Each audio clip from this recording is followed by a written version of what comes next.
বন্ধুরা, চলে আসছি তোমাদের সঙ্গে একটা নতুন ভিডিও শেয়ার করার জন্যে। আজ দেখো আমি এই যে দেখতে পাচ্ছ, এটা আমি ঘরে বানিয়েছি সাবু দিয়ে পাঁপড়।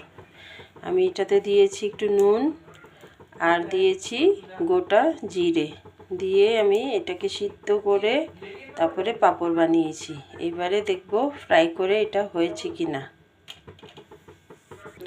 তেল আমার গরম হয়ে গেছে আর এই যে দেখতে পাচ্ছ পাঁপড়, এটাকে আমি এখন ভেজে দেখছি হয়েছে কি না পাঁপড়।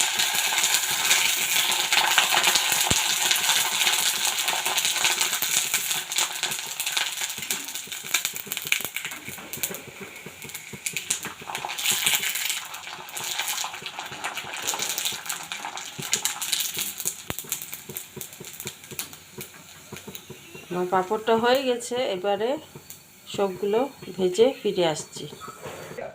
দেখো বন্ধুরা, আমার হোমমেড পাঁপড় ভেজে নিয়েছি। দেখতেও দারুণ হয়েছে, খেতেও কিন্তু দারুণ হয়েছিল। আমি কালকেও বানিয়ে খেয়েছি।